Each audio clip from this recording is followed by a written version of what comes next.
Imagine being denied something so natural to the human experience. It's hard to imagine. But Ezell Blair Jr., Franklin McCain, Joseph McNeil, and David Richmond experienced it and compelled a movement that would eventually prevail over it. While we continue to celebrate the A&T 4 and reap the benefits of their sacrifice, we recognize that it was just 65 years ago. As today's theme states, perseverance, the power of an ageless resolution, we will continue to honor the A&T 4 by persevering through adversity to the point of igniting new movements. As a student, I can only imagine the raging fire that burned within them to see change, even demand change. But I can also imagine the internal struggles that they endured. Simply the thought of defying the law was unheard of and would cause panic. Even worse, acting on those thoughts would have been considered a complete act of self-destruction. But I also imagine the fear of inactivity and the chance for a better life filled with hope outweighed their concerns. I, for one, am glad they courageously followed the convictions of their hearts. Change did not occur overnight, but they persevered, and 65 years later, we will as well. Today, we simply salute them. We are determined to move forward in the spirit of the A&T 4. Again, thank you for joining us this morning. We will follow the program as it is printed. Shelby Fogan, Bennett College SGA President, will bring us the occasion. A moment of reflection will be had by Antonio McCoy Jr., Dudley High School Senior, and SGA President. Thereafter, JVR Grady, a freshman and February 1 scholar, will recognize our special guests. And finally, Levi Burks, a senior and February 1 scholar, will introduce our guest speaker. Thank you.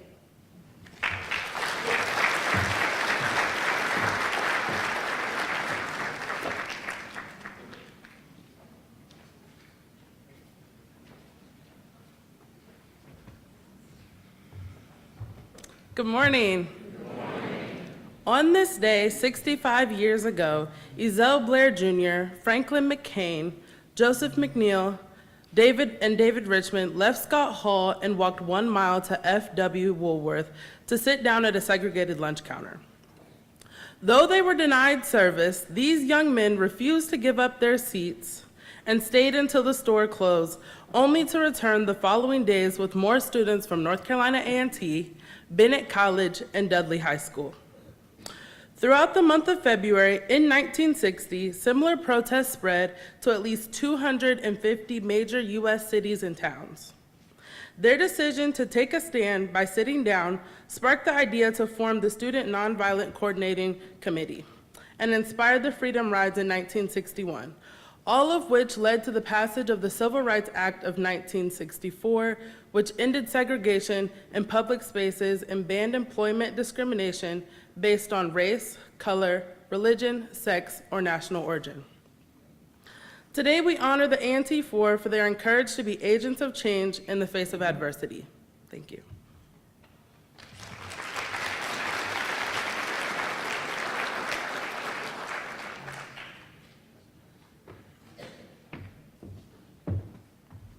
Good morning.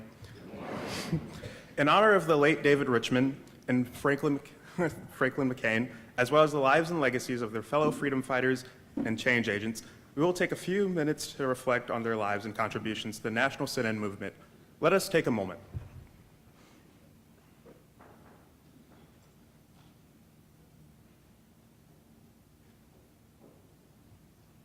Thank you.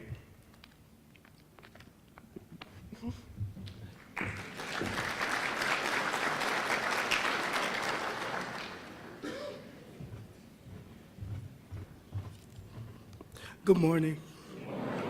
I would like to take this opportunity to recognize our special guest in the audience. When I call your name, please stand to be recognized. Members of the Board of Trustees, Judge Paul Jones.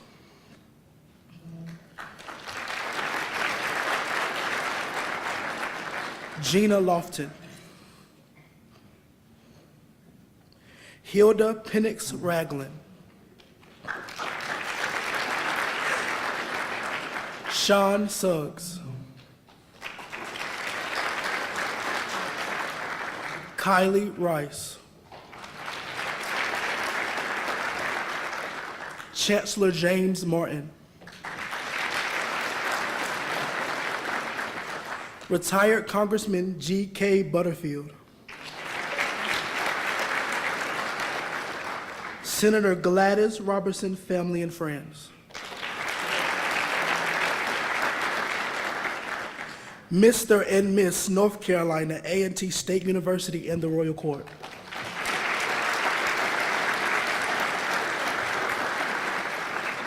Frank McCain, family and friends.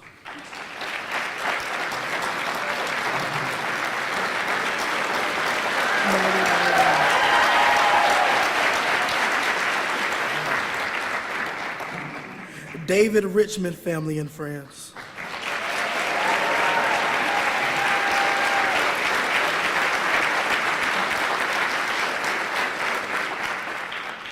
Dr. Joseph McNeil, family and friends.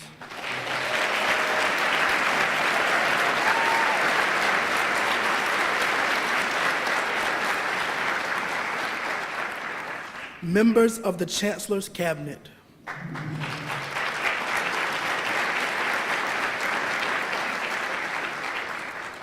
Members of the Dean's Council and University Administrators.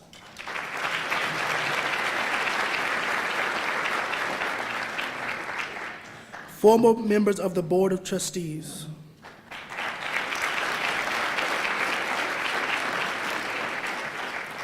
Current and former members of the Board of Visitors.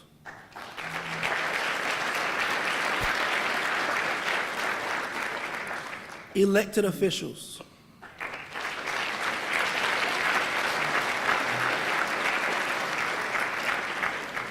Community leaders and partners.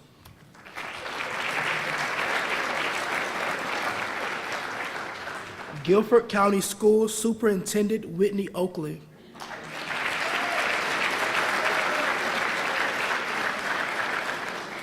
Guilford County Schools Board of Education members and administration.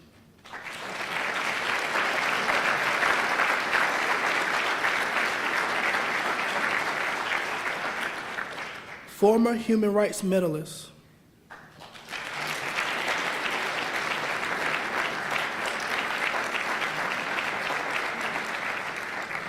Elected student leaders.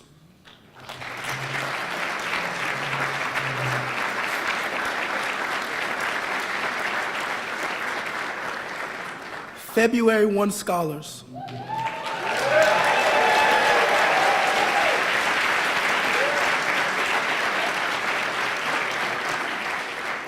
And all North Carolina A&T State University students.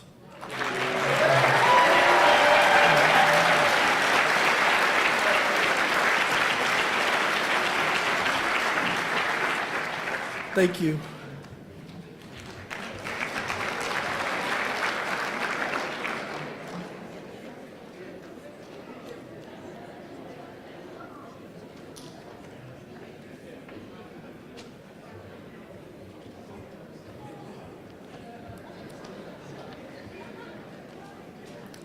Good morning. I'm sure we're all excited for the next portion of this program. It is my pleasure to introduce our keynote speaker, retired Congressman G.K. Butterfield Jr. Butterfield is a proud native of Wilson, North Carolina, the son of the late Dr. G.K. Butterfield, a dentist and the first Black elected official in Eastern North Carolina, and the late Addie Lorraine Davis Butterfield, a classroom teacher and advocate for education who served for more than 40 years in North Carolina's poorest communities. Congressman Butterfield earned both his bachelor's and law degrees from North Carolina Central University, and in 1975, he launched a law practice, gaining recognition for his work in personal injury, estate law, and voting rights cases. In 1988, Butterfield was elected as a resident Superior Court judge. During his judicial career, he presided over civil and criminal cases in 46 counties, earning a reputation as a fair and firm judge. In 2001, he was appointed to the North Carolina Supreme Court, where he served until 2002. He later returned to the judiciary as a special Superior Court judge before retiring in 2004 to run for Congress. On July 20th, 2004, Butterfield was elected to the U.S. House of Representatives in a special election, representing North Carolina's 1st congressional district until 2022. During his congressional career, he was a senior member of the Energy and Commerce Committee, chaired the Subcommittee on Elections, and served as the Chief Deputy Whip under Congressman Jim Clyburn. In 2014, Butterfield was unanimously elected chairman of the Congressional Black Caucus, where he launched numerous initiatives. He retired from Congress on December 31st, 2022, and currently serves as a senior advisor at McGuire Woods Consulting LLC in Washington, D.C. Butterfield is married to Dr. Sylvia Butterfield, which is the Deputy Assistant Director at the National Science Foundation. He is a father to 3 daughters and grandfather to 4 grandsons. Following a brief presentation of the A&T 4, I present to you retired Congressman G.K. Butterfield, Jr. Please give him a round of applause and direct your attentions to the screens around the room.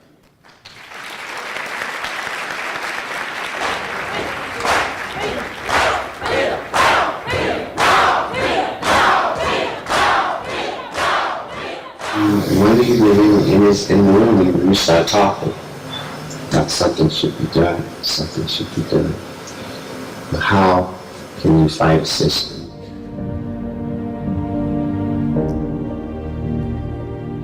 First thing we had to learn was to be nonviolent. Very difficult. But we embraced concepts like nonviolence and used it to avail. There were some things that bothered me as a young boy about this democracy of ours that was not real to a lot of people. We even went to the library and checked on some of the statutes in the North Carolina law book about this. And we realized that we wasn't breaking no law, civil disobedience. That was all. In fact, the police, when they came down, they didn't know what to do.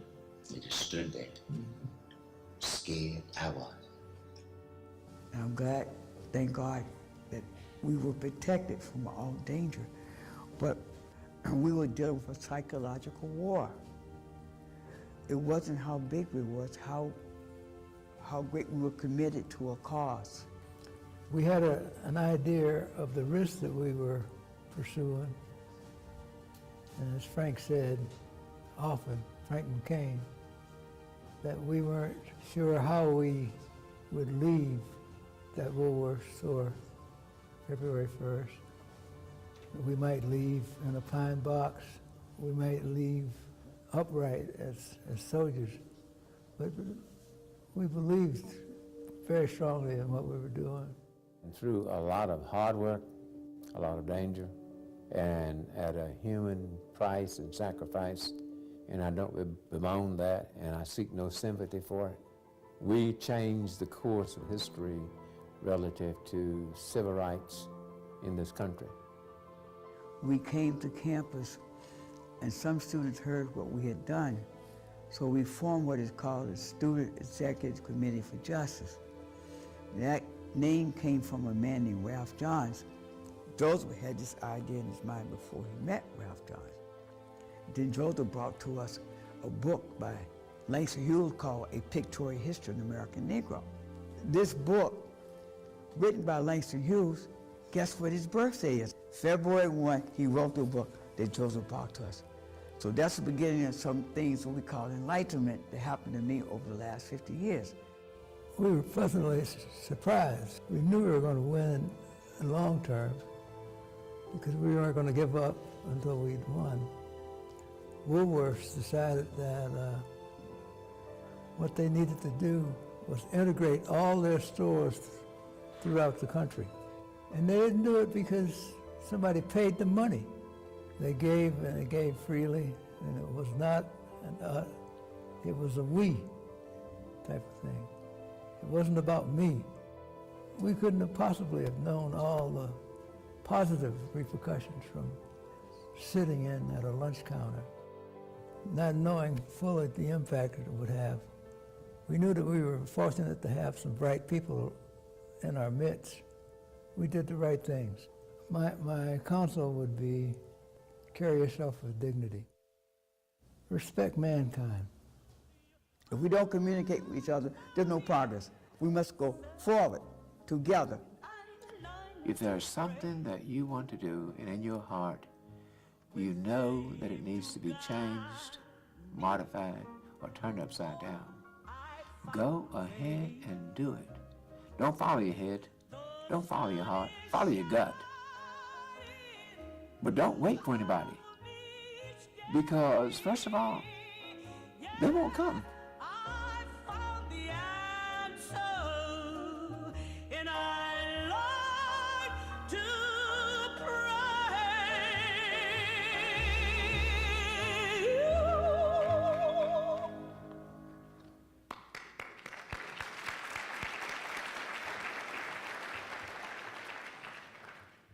Good morning.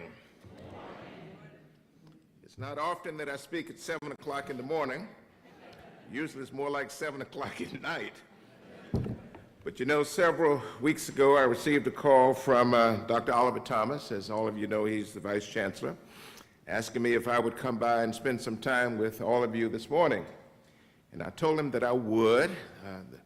It was a little complicated because even though I've left Congress now, I'm affiliated with a law firm in Washington, D.C., and they keep me pretty close, especially when the House is in session. I'm a lobbyist, if you will. And so I told him what I would do would be to get the 9 p.m. flight into Greensboro. I would go over to the Marriott there at the airport and have a good night's sleep, and campus police would pick me up this morning and bring me to visit with you, and I would be right back to the airport and right back in Washington. Well, what I didn't know at that time was that there would be a plane crash in Washington, D.C. night before last, just a few blocks from where we live, and my flight was canceled. And I did not want to disappoint you this morning, and so I went to extraordinary means to get here. I got on Amtrak.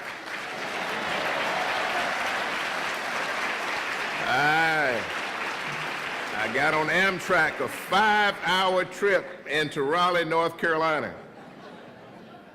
Got an Uber over to Embassy Suites at Raleigh-Durham Airport and another Uber this morning. And so I have been through a lot, but I'm delighted to be here with you, and I don't apologize at all. To Chancellor Martin, you are a wonderful addition to this historic campus.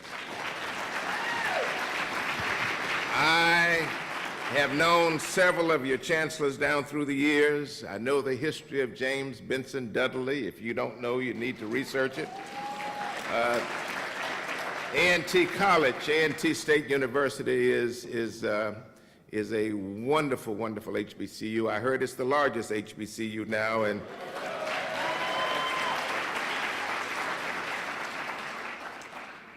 the president of Bennett College says it might be the largest, but it's not the #1. She is the #1. But to the faculty and students and the scholars, it's good to see all of you this morning. Thank you so much for the invitation. Thank you for the introduction this morning. To my trustee friends, and I know most of them, Hilda and Paul Jones, my law school classmate, and I even saw Sean Suggs over there. It's good to see all of you, and thank you so much for what you do for this great university. To the student government presidents, I believe their names are Rice and Fogan. It's good to see you, and thank you so much for your leadership. And President Walsh and I have been seated there, and we've been talking about so many wonderful things, but higher education is where the action is. Let me tell you, I cannot imagine where we would be as a country, as a community, had it not been for HBCUs starting in 1865.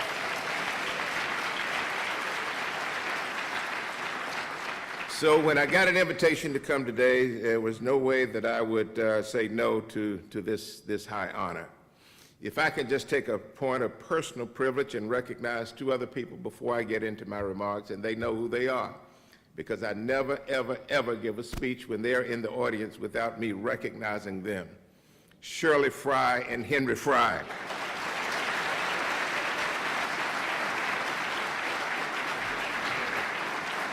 I could make this whole speech on Shirley and Henry Fry, but I'm not going to do that, but I will tell you one story, and Henry squirms every time I tell this story, but I want history to understand. I want the record to be clear about why he left the North Carolina Supreme Court. Some of you know the story, some of you don't. Henry Fry was Chief Justice of the North Carolina Supreme Court. He didn't get it through a DEI program.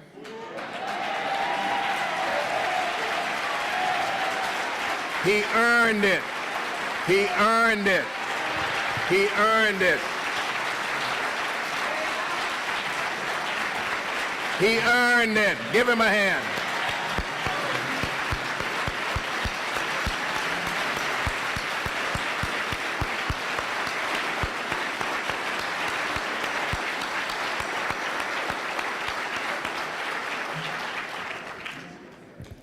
The final point that I will make about Chief Justice Fry is that when he was on the court as Chief Justice, there was one Republican on the court. He sat in seat number 7 members of the court. He was the junior member of the court. His name was I. Beverly Lake, Jr. Lake, during the lunch break one day, was walking with Chief Justice to a local restaurant, and he said, "Chief, I need to share something with you. The Republican Party wants me to run against you. I really don't want to do it. But if I don't do it, somebody else is going to do it, and I'm going to be running against you. I'm going to be your opponent in the election, but don't worry about it. You're going to win this election." Well, as history will show, I. Beverly Lake, Jr. defeated Chief Justice Henry Fry, which caused him to have to pack his bags and leave Raleigh and come back to Greensboro. But Raleigh's loss is Greensboro's gain.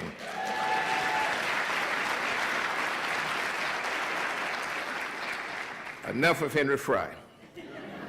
Let's talk about the Greensboro Four.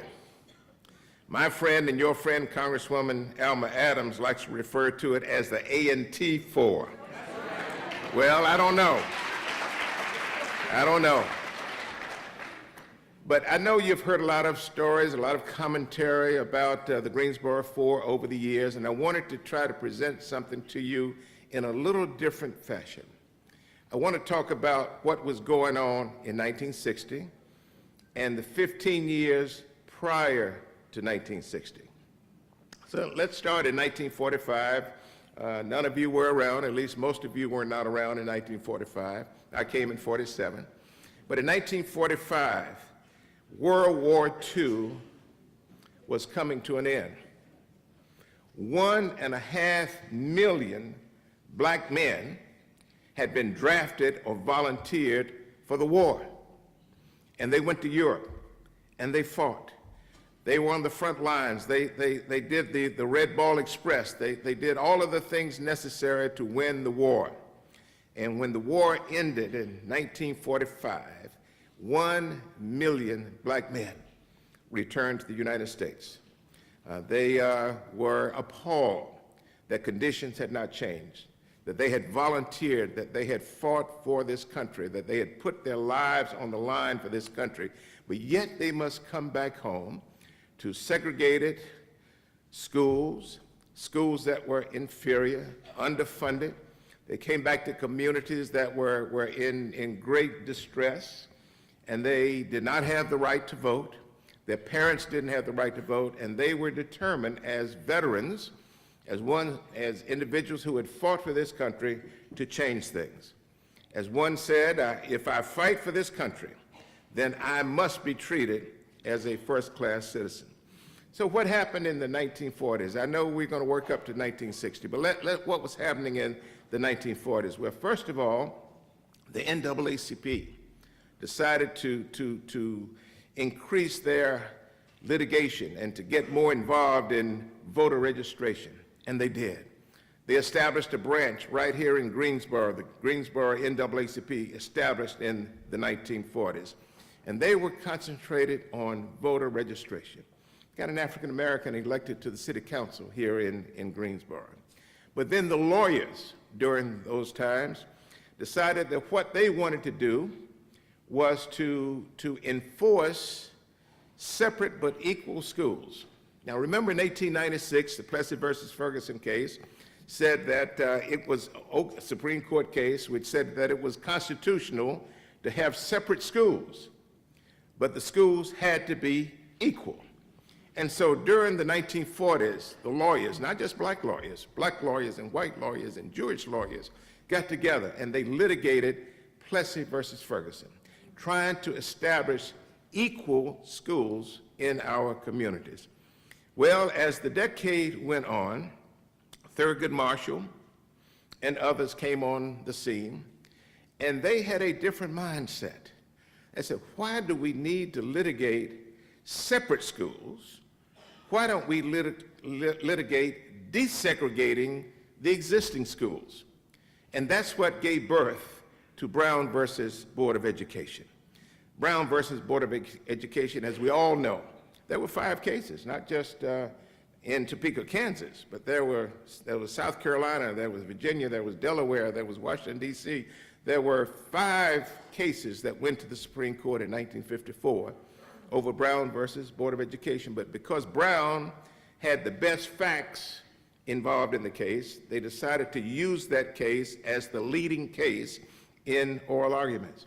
And so Brown versus Board of Education was handed down in 1954.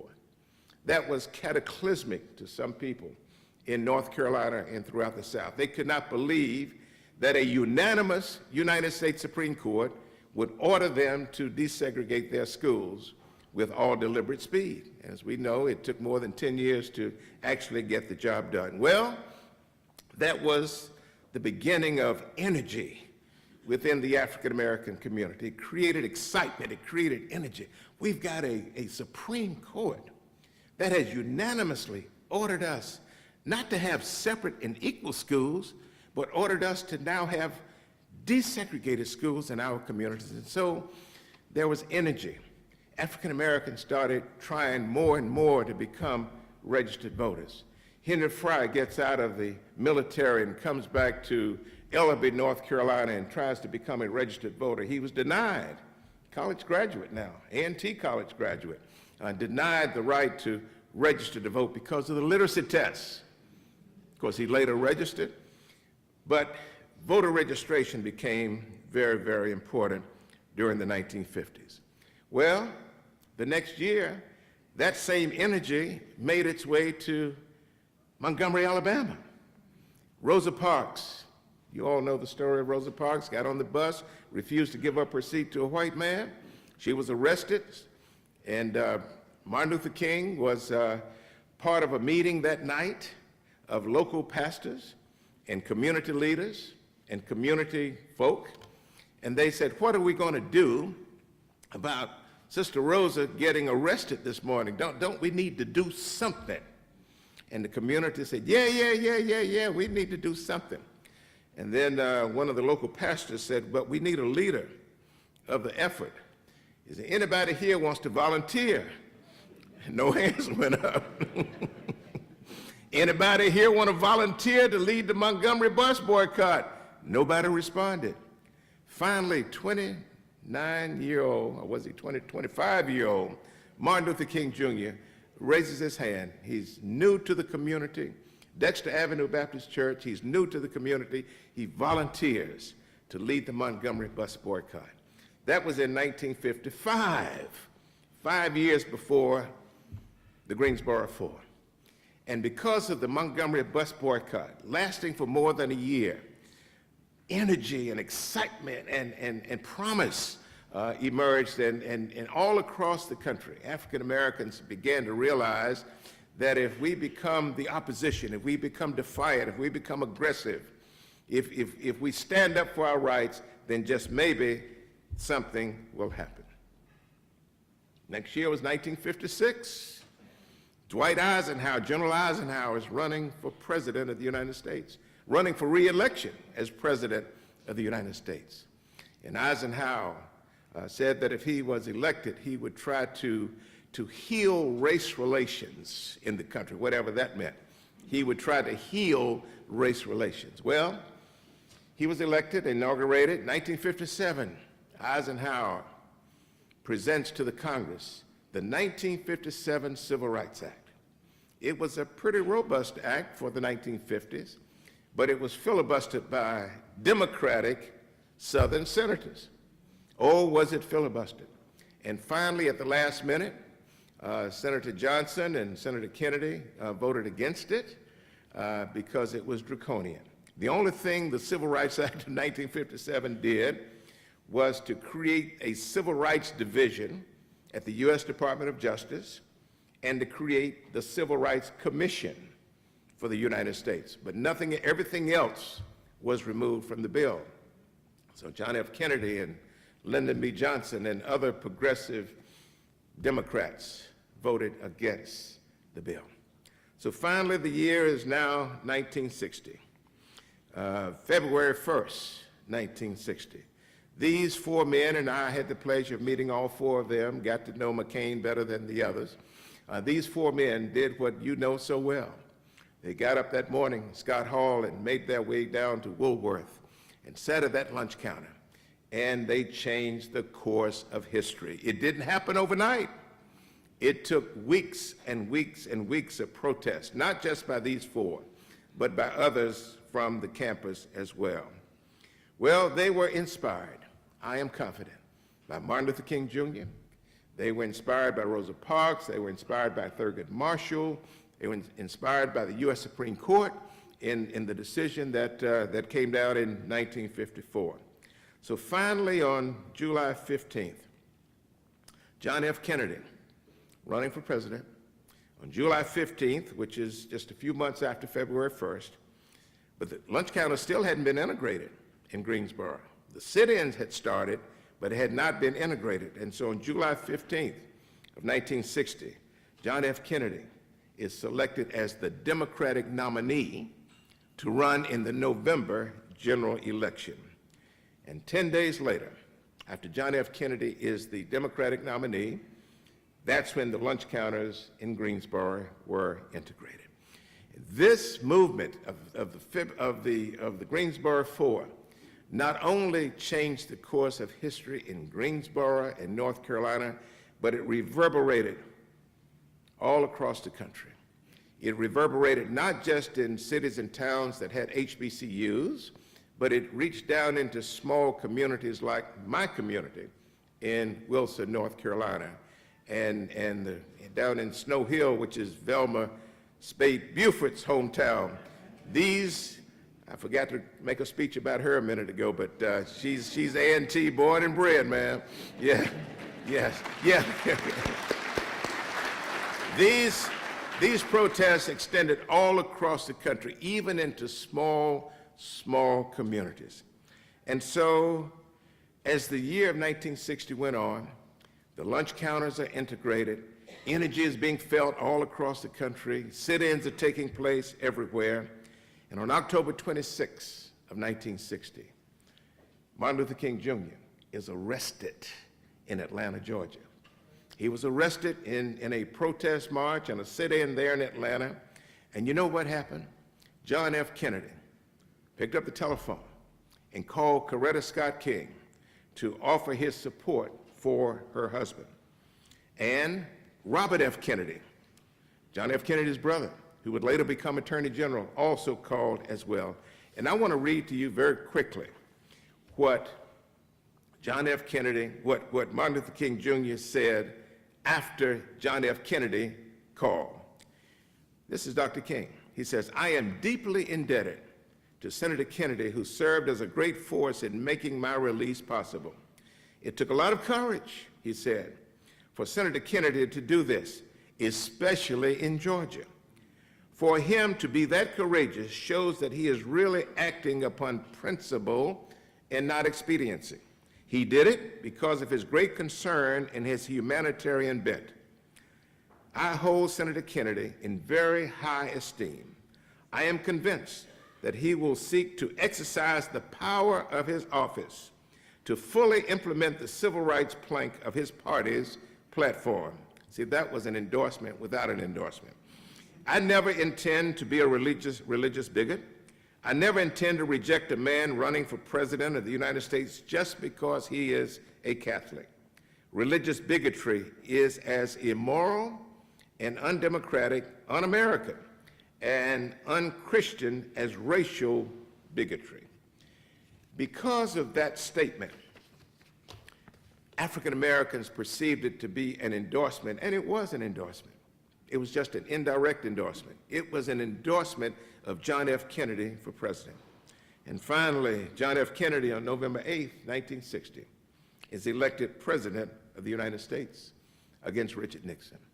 During the campaign, Kennedy had promised Dr. King and Roy Wilkins and Whitney Young and James Farmer, John Lewis, other civil rights leaders, he had promised them that once I become president, then I'm going to make sure that America gets a civil rights bill. We're going to make sure that we get written into law what the Greensboro Four had in mind, what Rosa Parks had in mind, Martin Luther King Jr. had in mind. We're going to have a civil rights bill. Elect me, John F. Kennedy, as president, if you will.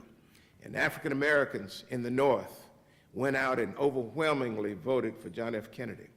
Those African Americans in the South who were registered, and they were small in number, but those in the South also went out and voted in favor of John F. Kennedy. And Kennedy ended up receiving nearly 70% of the African American vote. And Kennedy was elected. And so in 1961, John F. Kennedy is inaugurated. He takes the oath of office. Nothing happens, no civil rights bill. 1962 comes along, no civil rights bill. And that's when the civil rights leaders convened a meeting with President Kennedy and said to him, "Sir, you promised us a civil rights bill.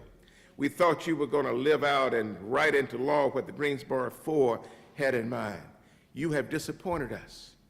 John F. Kennedy said, "I understand what you're saying, but what you must understand is that Nikita Khrushchev from Russia is posing a threat to American security.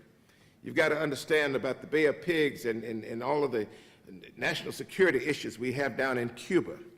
You've got to understand that I have this bright vision of putting a man on the moon in the next 10 years. I know I promised you a civil rights bill, but you're going to have to wait a while. You're going to have to wait a few years before it happens." And so no civil rights bill was introduced. And that's when Martin Luther King Jr. and A. Philip Randolph and Bayard Rustin and Whitney Young and Floyd McKissick, and the list goes on, convened a roundtable of civil rights leaders and labor leaders. And they made the decision to convene the 1963 March on Washington. They set the date for August 28th of 1963. They had hopes that 250,000 people would come to Washington, black, white, and brown. They would come to Washington to demand of John F. Kennedy a civil rights bill. And they came. But before they arrived in Washington, Kennedy was feeling very uncomfortable about it. He invited the civil rights leaders to the Oval Office and said, "Look, guys, why are you doing this to me? Your people voted for me in 1960. I made you a promise, but you've got to work with me. Just give me a few years and we're going to get you a civil rights bill. Call off your march." And the civil rights leaders, John Lewis told me, had a great come to Jesus meeting. They came together. No, I mean, some of them actually wanted to call off the march because they felt that they needed to give Kennedy some time to work the political system. Others were on the other side of the debate, and that was, no, we don't need to call off the march. If we call it off and nothing happens, then we will lose our credibility with the community. And so the civil rights leaders were conflicted, but they finally came to a unanimous decision that we're going to go forward. We're going to go forward with the civil rights, with the March on Washington. And it took place. I was there, 16 years old, very hot day in August 1963. And after the March on Washington, that's when the 4 little girls were bombed down in Birmingham. You remember? September 15, 1963, they were bombed. And then 2 months later, John F. Kennedy is assassinated. So John F. Kennedy is dead. A civil rights bill, in the meantime, had been introduced in Congress. And that's when the vice president, his name was Lyndon Baines Johnson, that's when LBJ assumed the presidency and said to Martin Luther King Jr., "We're going to have a civil rights bill. We are not going to let the work of the Greensboro Four and all of the other civil rights work go down the drain. We're going to have a civil rights bill." And so Lyndon Johnson promoted this Civil Rights Act Oh, it was filibustered by Strong Thurman and Russell and all of the other Southern senators. But finally, in July of 1964, the Civil Rights Bill was passed by an act of Congress, which was what the Greensboro 4 was demanding on February 1st of 1960. And so, Dr. King gets a lot of credit for the Civil Rights Act passing. He's invited to Oslo, Norway to get the Nobel Peace Prize, and he went. He received the Peace Prize, got a nice cash payment, which he donated to charity, I might say. King returned to the U.S., invited to the Oval Office to meet with the president, and President Johnson invited him in and said, Dr. King, thank you for your work on civil rights. I'm sorry that John F. Kennedy could not get it done, but I got it done. I was in the Senate for 20 plus years. Kennedy was only there for a couple of years. I had the relationships in the Senate. I got the Civil Rights Bill passed. And were it not for you, sir, Dr. King, were it not for you, we would not have been able to get the bill passed. And Dr. King, in his eloquent voice, said to the president, thank you, Mr. President, I'm honored, I'm grateful. I'm grateful for having received a Nobel Peace Prize. But now, sir, I want to have a different conversation with you. I want to talk about a Voting Rights Act. You see, the Civil Rights Act had nothing to do with voting. It was about sitting at lunch counters. It was about integrating or desegregating train stations and bus stations and hotels and motels. It was not about voting. It was about public accommodations. King said to Johnson, sir, we need to talk about voting rights. Lyndon Johnson said to Dr. King, don't do that to me. Don't you do that to me. I'm new in the Oval Office. I'm taking Kennedy's place. I'm dealing with some major issues. I want to be reelected. I got Vietnam that's tearing me apart politically. Don't put me in the fight to get voting rights for African Americans. I'm from Texas. I know what you're talking about. But give me a few years and we will get you voting rights. And Dr. King said, sir, we cannot wait. We've got to have a Voting Rights Act now because African Americans in Greensboro and Raleigh and Durham and Snow Hill and Wilson and other places in Ellaby do not have the right to vote because of the literacy tests and other tricks that are being used. And that's when LBJ said, Dr. King, you just don't understand. What I haven't told a lot of people, the president said, was, Dr. King said, what I haven't told a lot of people is that I got an idea in mind called Medicaid. There are a lot of poor people in this country who don't have access to health care. I'm getting ready to introduce a bill to offer Medicaid to poor people. Senior citizens need Medicare. We're getting ready to introduce a bill that deals with providing health care to seniors who don't have access to health care. I have some other great anti-poverty programs that I want to introduce and get through Congress. And Dr. King, if you push me on to voting rights, none of that will get done. None of it. Now you pick your choice. And Dr. King said, you can do both. You can do both. And Johnson said, I cannot. King walks to the door of the Oval Office, and as he was exiting, and John Lewis told me this story more times than I can recall, many times, he said when King got to the door of the Oval Office, King looked back to say goodbye to the president, and Lyndon Johnson leaned forward and winked his eye and said, make me do it. In other words, that's a good thing. In other words, create an environment, create a culture where I'm backed into a corner and I have no choice but to support voting rights. That's what Selma